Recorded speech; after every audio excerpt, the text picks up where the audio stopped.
અમારો એક ગામડામાં પ્રોગ્રામ હતો બાપુ, ત્યાં પોણી કલાક મેળ આવેલો, એટલે કે બાપા એક ઊભા થઈને મને કે આ ઘેરેથી મેળ કરીને આવતા હો તો શું વાંધો છે? મેં કીધું ઘેરે મેળ નથી તે બહાર નીકળીએ છીએ, નકર કઈ આવા ધોમ તડીકાના રોડે ચડતા હશું કઈ? આ હાસ્ય અમારા જીવનમાંથી નીકળે, અને હાસ્ય તો પવિત્ર હોય છે સાહેબ. હા, ભાઈ બહેન મા દીકરી બધાય કોઈની મર્યાદામાં આંચ ન આવે અને હસવું આવે, એ તો પવિત્ર હાસ્ય રસ છે, એ તો જીવનમાં હોવો જોઈએ. હા, સ્વામી વિવેકાનંદ તો એમ જ કહેતા, સહજ હસતા જ રહો, તમે હસતા જ રહો સાહેબ, અને સહજ હાસ્ય હોવું જોઈએ. એક જણાને એટલું કીધું કે ₹100 ઉછી ના દો ને. ઓલો કે હું તમને બરાબર ઓળખતો નથી. તો બરાબર ઓળખે કોઈ દેતું નથી, તમે ઓળખતા નથી, ઓળખે કોઈ ઉભવા દેતું નથી. પછી બાપુ એ આગળ આવેલો તો મેં એક જણાને કીધું ₹100 ઉછી ના દો ને. ઓલો તો દાતાર માણા હતો કે લઈ જાઓ તમે તમારે, તો કે એમ કરો ₹50 લઈ જાઓ, 50 પછી લઈ જાઓ તો ચાલે? તો કે હા કે ચાલે, કેમ ન ચાલે? ભલા મને ₹50 લઈ જાઓ, જેવી જરૂરિયાત તમારી. એ ₹50 લઈને વયો ગયો, વરોધી સુધી દેવા ન આવ્યો. પછી ઓલો જે ₹50 દીધા હતા એને ગોતવા નીકળ્યો ને કીધું કે તમે ગઈ સાલ ₹50 લઈ ગયા, એ તો દઈ જાઓ. ઓલો કોઈ એમ તો મારા નથી તમારી પાસે ₹50 પડ્યા. કેવી રીતે? તો કે હું ₹100 લેવા આવ્યો હતો ને, 50 રાખી ગયો ને 50 લઈ ગયો તો એ લઈ ગયા હામાં. આ ભડના દીકરાની વાર્તાઓ નોરીએ, આના ઓઠા દેવાય સાહેબ. હા, આ સમર્પણ નો કહેવાય તો છેતરપિંડી કહેવાય. એક જણો બાપુ ગામડામાંથી આવ્યો ને, શહેરમાં ગામડાના માણસો અભણ હોય પણ કોઠા હુજીમાં બહુ હોય. હા, બહુ કોઠા હુજ હોય એમાં. એ માત્ર અભણ હોય, ભણેલા કરતાં પણ એ કોઠા હુજીની જબરી હોય. મેઘાણીભાઈને કોઈ પૂછ્યું હતું બાપુ કે લોક સાહિત્ય એટલે શું? કે અભણ બોલે ને ભણેલા સાંભળે એનું નામ લોક સાહિત્ય. અભણ બોલે ભણેલા સાંભળે એનું નામ લોક સાહિત્ય. એથી આગળ તો કે ગામડું બોલે નગર સાંભળે એનું નામ લોક સાહિત્ય. અને મેઘાણીભાઈને પૂછ્યું કે એથી આગળ ત્રીજી વાત જે મેઘાણીભાઈએ કીધી છે એ ત્રિગુણી માયા છે. 1, 2, 3 એટલે પૂરું થઈ ગયું ને, કોઈ પણ વસ્તુ વેચવી એટલે. પહેલી વાત અભણ બોલે ભણેલા સાંભળે એનું નામ લોક સાહિત્ય. બીજી વાત ગામડું બોલે નગર સાંભળે એનું નામ લોક સાહિત્ય. અને ત્રીજી વાત ગામડાનું ભોળ પણ બોલે અને બુદ્ધિ સાંભળે એનું નામ લોક સાહિત્ય સાહેબ. હે, ગામડાનું માણસ કોઠાહુજ બહુ હોય. હા, તે દુકાને જઈને કે છત્રી છે, ચોમાસાનો ટાઈમ હતું, છત્રી લેવા ગામડામાંથી આવ્યો. વેપારી કે આ છે ને છત્રી, તો ઢગલો પડ્યો, જો દુકાન પાસે તમારે શું ભાવ છે? તો ₹40. તો ₹40 મને બહુ મોંઘી પડે. તો તમને કેટલામાં જોઈ? તો ₹10 જોઈ. તો એમ કરો મફત લઈ જાઓ. તો 2 દેજો. મફત જોઈએ તો હા તો 2 દેજો. એટલે વેપારીને એમ કે દાંત કાઢે, તા છત્રી લઈને તો ભાગ્યો, 2 છત્રીઓ હાથમાં લઈને. એ ભાગ્યો ઊભી બજારે, વાહે વેપારી મોર છત્રીવાળો 2 બસ સ્ટેન્ડ સુધી જોડ્યા ગયા. અને બસ સ્ટેન્ડનો દરવાજો આવ્યો તો બસ જેવી નીકળી બારી એવી છત્રીઓ હતો, બસમાં ચડી ગયો. અને પાછો બારીએથી મોઢું કાઢીને વેપારીને કે સારું થયું વાહે દોડ્યા, નકર મારી બસ વહી જાત. મારા ગામની એક જ બસ મને મળે છે, તમે સારું થયું વાહે દોડ્યા. આ બુદ્ધિના ગાળિયા કરી હગે સાહેબ. દુકાને જઈને, કાપડની દુકાને જઈને એસી ચાલુ કરો એમ કહેવાવાળા છે ને. એસી ચાલુ કરો, બહુ ટાઢોડું લાગે છે બહુ. એસી ચાલુ કરો, એસી ચાલુ કરે પછી તાકા કાપડના મને જોવા, આનું હું પછી પૂછે આનો ભાવ તો ₹50 મીટર. તો મને બહુ મોંઘું પડે. તો આ તાકો જુઓ. પછી વેપારીને આગ્રહ કરે, 2 હામાં ગાલિયા લઈને બેઠા છે, કોણ નાખે એ જ જોવાનું રહ્યું. તો કે ચા પીશો કોફી? તો કે 2, 4 કોફી 2. એ 2 પીએ, પાછો 2-3 ટાંકા જોવે. વળી પાછો પૂછે કે સોડા પીશો કે રસ? તો કે એ 2. સોડા ને રસ પીએ, મફત મળે તો ફોલીડોરે પી જાય એવા છે. હા, પછી કાપડના તાકાના અડધી દુકાનના વીખી રાખે અને એસીમાં ટાઢો બોર થઈ જાય. ને પછી આનું હું મીટર? તો કે એનું ₹50 મીટર. તો કહી મને ન પોહાય. એ કરીને આમ ઘા કરી અને હોયો ટાઢો બોર થઈ જાય. હામાની દુકાનવાળો જોવે કે માલો લેતો નથી કાંઈ, પણ ગાળીઓ લઈને ફરે છે, ટાઢો બોર થઈ જાય. અને રેડિયાની દુકાનની એસી દુકાનને ત્યાં ગયો એકવાર રેડિયા લેવા. હવે ત્યાં તો એ પકડાઈ જ જવાનો હતો બાપુ, હોય ત્યાં તો પકડાતો છે. એટલે ત્યાં જઈને કીધું રેડિયાનો ભાવ, એને ખબર હતી કે આ તળિયાના ભાવના માગે છે, 50 રૂપિયા કહો તો 10નું માગે છે. એટલે એને કીધું 200 રૂપિયાનો રેડિયો કીધું, પણ એને 1000 રૂપિયો કીધો. 1000 રૂપિયો તો કે ના, મનનો ન પોહાય, રેડિયો 1000નો ન પોહાય. તો કેટલામાં પોહાય? કે મને 200 રૂપિયામાં પોહાય. તો હાલો ઉપાડો લ્યો. મૂળ રકમ જ 200 હતી એની. તો હાલો ઉપાડો. તો કે એમ ગેંગે ફેફે મીઠું થવા 200 નો. તો 200 નો પણ ઉપાડો તરત. એમ તો કે આમાં બધા સ્ટેશન પકડાય? તો કે આમાં બધા સ્ટેશન બધા પકડાય. એમ તો કે બસ સ્ટેન્ડ પકડી દો. તો કે બસ સ્ટેન્ડ આમાં ન પકડાય. તો રેલવે સ્ટેશન તો પકડી દો. રેલવે સ્ટેશન આમાં ન પકડાય. તો પોલીસ સ્ટેશન તો પકડી દો. પોલીસ સ્ટેશન આમાં ન પકડાય. તો મારે આ 3 સ્ટેશનનું જ કામ છે, મારે ચોથાનું કામ જ નથી. એમ કરીને ટાઢો બોર થઈને વયો ગયો. અને શું કરો? એટલે અમારા કવિને એમ કેવું પડ્યું કે હરિની હાટડીએ મારે રોજનું હટાણું, હરિની હાટડીએ મારે રોજનું હટાણું.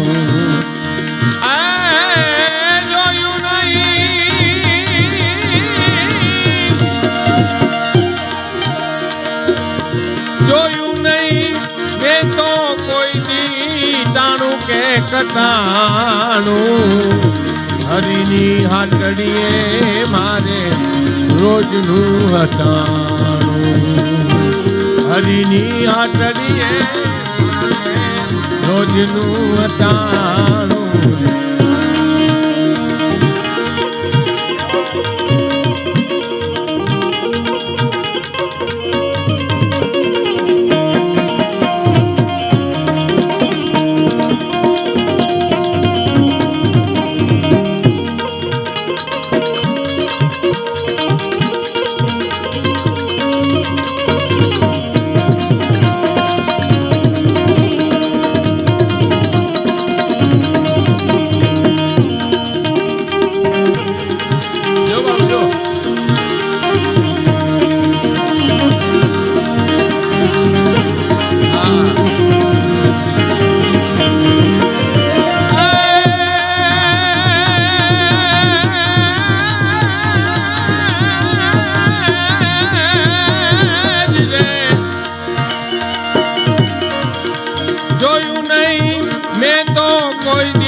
હરિની હાટડીએ મારે રોજનું હટાણું, હરિની હાટડીએ મારે રોજનું હટાણું.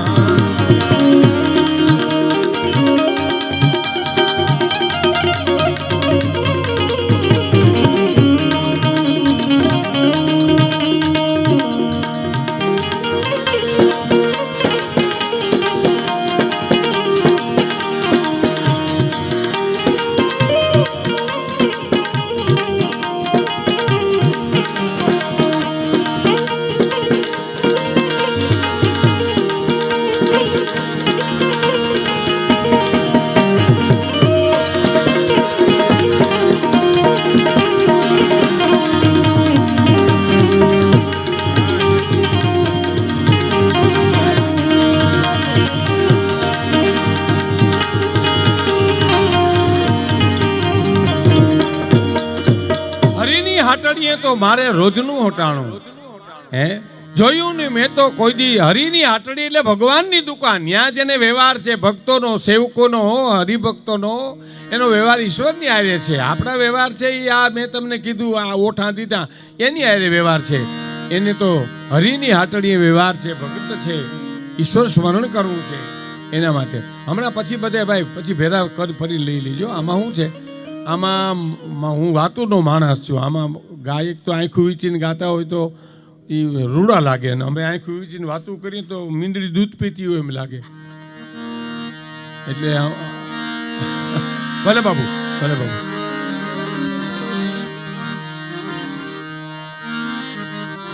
પૃથ્વી પવન ને પાણી આપ્યા ઉલટિયાણી રે. મારા પ્રભુએ મને પૃથ્વી આપી, પવન આપ્યો, પાણી આપ્યું, આકાશ પાતાળ બધું આપ્યું.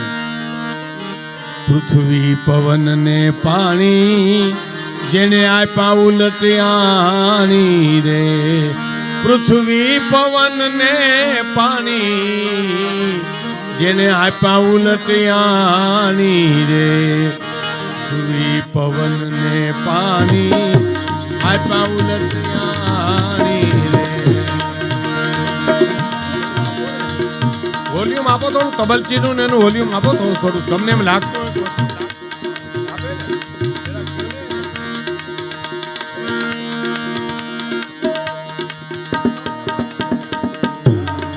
થોડું આપો.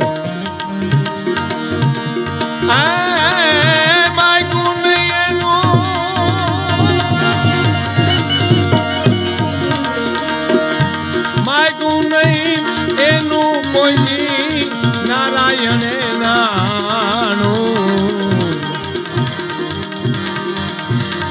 હરિની હાટડીએ મારે રોજનું હટાણું, હરિની હાટડીએ મારે રોજનું હટાણું.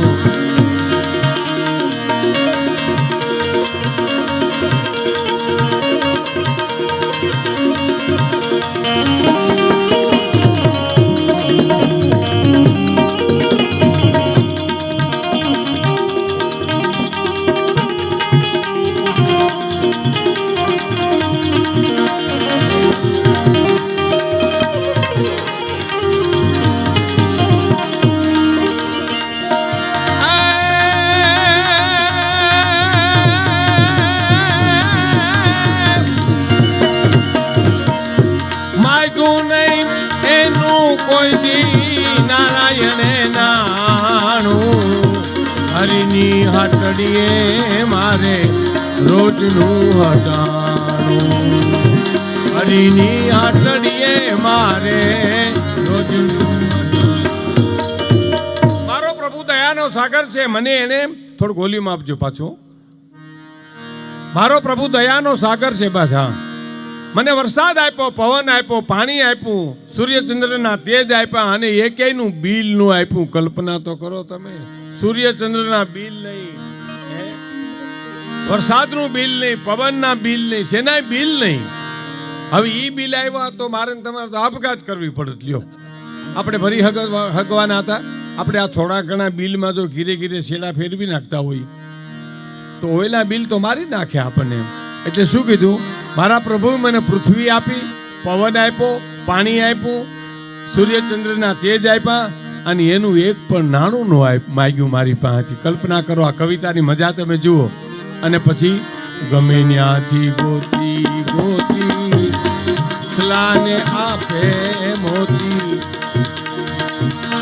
ગમે ત્યાંથી ગોતી ગોતી હંસલાને આપે મોતી.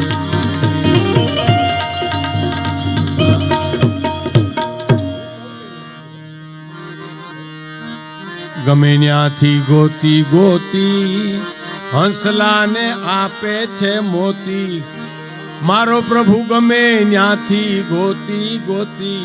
બાપુ, હંસને મોતી મળી જાય, કલ્પના તો કરો તમે. દયાનો સાગર તો તમે જુઓ. ગમે ત્યાંથી ગોતી ગોતી માનસરોવરના હંસલાને આપે મોતી.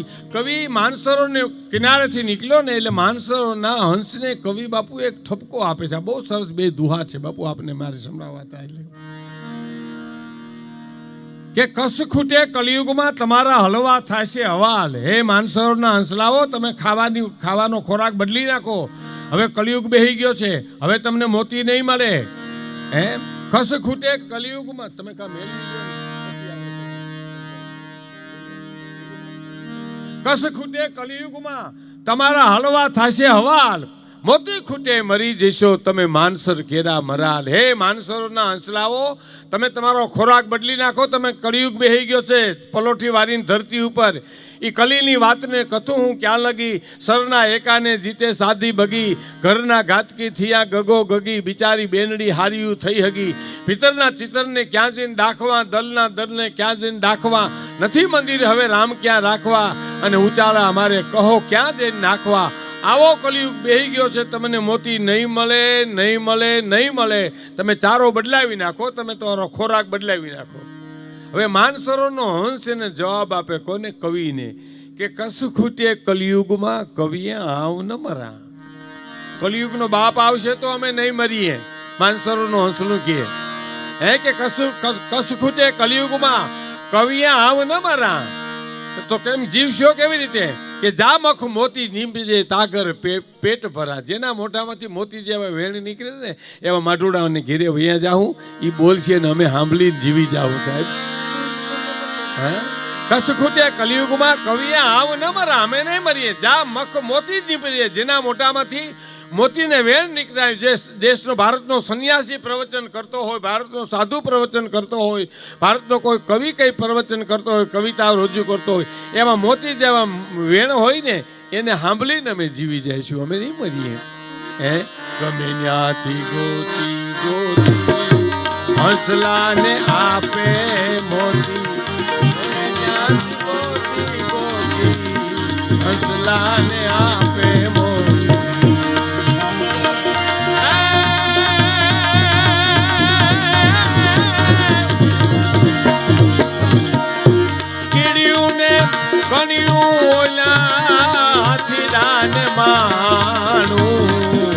હરિની હાટડીએ મારે રોજનું હટાણું, હરિની હાટડીએ મારે રોજનું હટાણું.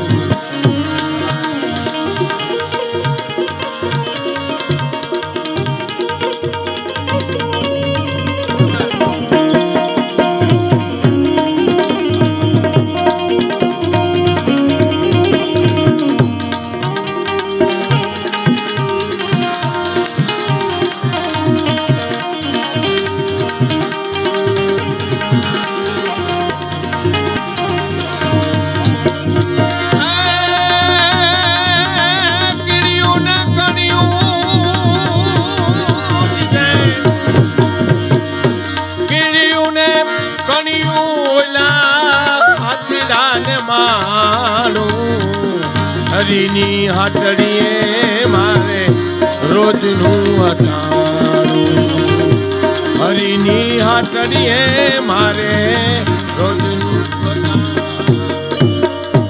કીડિયું ને કણિયું અને હાથીડાને માણું. સાહેબ ઈશ્વર દયાનો સાગર તો તમે જુઓ, જેને જોઈએ એવું તમને આપને ખાવા આપી દે. તમે જુઓ હે, જો તમે કોઈ હારા માણસની ઘેરે જમવા જાઓ દાખલા તરીકે, તો એનો હિસાબ માંડો તો બાપુ 50-100 રૂપિયાની થાળી થાય. અને સારામાં સારી કોઈ વડોદરાની કે અમદાવાદની હોટલમાં જમવા જાઓ તો 200 રૂપિયાની થાળી થાય. હે પણ ગાંધીગીરીમાં હાવ જ એક ભેંને મારી નાખે, એ 10,000ની થાળી નથી થઈ, એ 1.5 લાખની થાળી થઈ. સાહેબ 1.5 લાખની થાળીઓ જેવા જે બંધાણો હોય છે એ બટકું રોટલો નહીં દે ભલા માણસ. પણ વિશ્વાસ નથી, આપણને વિશ્વાસ નથી. વિશ્વાસ એટલે શું ખબર? વિશ્વાસ ને અવિશ્વાસ એટલે એક વાક્યમાં જો એનો અર્થ કરવો હોય તો દૂધની તપેલી ભરી હોય એને જો દહીં કરવું હોય તો છીબું ઢાંકી આખું ઘર હુઈ જાવ એટલે સવારમાં ઢેફું થઈ જાય. પણ આખી રાત જો ઉઠી ઉઠી છીબા ઉસકાવ્યા કરો, જામ્યું છે કે નહીં, જામ્યું છે કે નહીં, જામ્યું છે કે નહીં, તો મરો તોય ન જામે કોઈ નહીં. એમ સંપૂર્ણ શરણાગતિ મીરાબાઈએ નરસિંહ મહેતાએ માની હતી કે સંપૂર્ણ શરણાગતિ મારતોય તું અને જીવાડતોય તું. એટલે તો કવિએ છેલ્લી કડીમાં કીધું ને પછી મારે એક પ્રસંગ કેવો છે આપને કે ધણી મેં તો ધાર્યો છે નામી, વ્યાધિ દીધી સગડી વામી. એ જી ધણી મેં તો ધાર્યો નામી, વ્યાધિ દીધી સગડી વામી. ધણી મેં તો ધાર્યો નામી, વ્યાધિ દીધી સગડી વામી.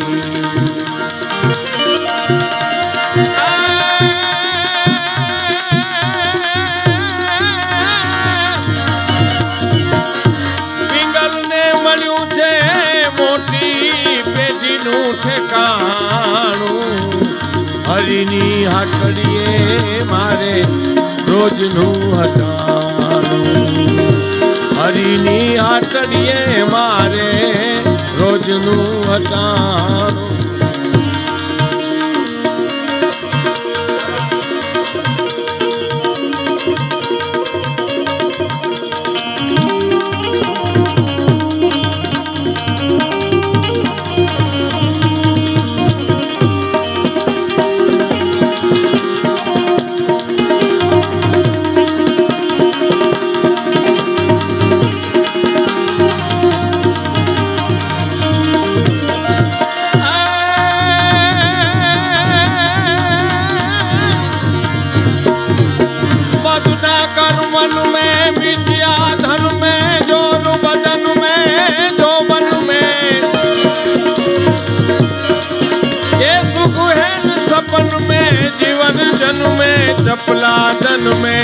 दर्शन में तजवेर वतन में देश धर्म में कौन में तलसाना ये चित चेत सियाना दुनियाना जुग में आखिर मर जाना भाई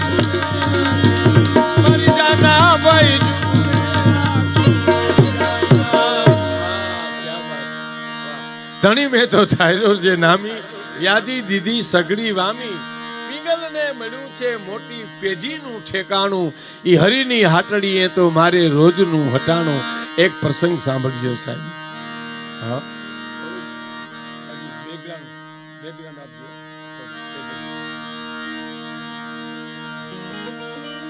ક્યા વાત કવિ નીકળે છે સરસ માઇક થઈ ગયું છે માઇક સારા જ છે આમ તો સેટ કરતા અને એનો એડજસ્ટ કરતા જ વાર લાગે માઇક તો સારા જ છે હા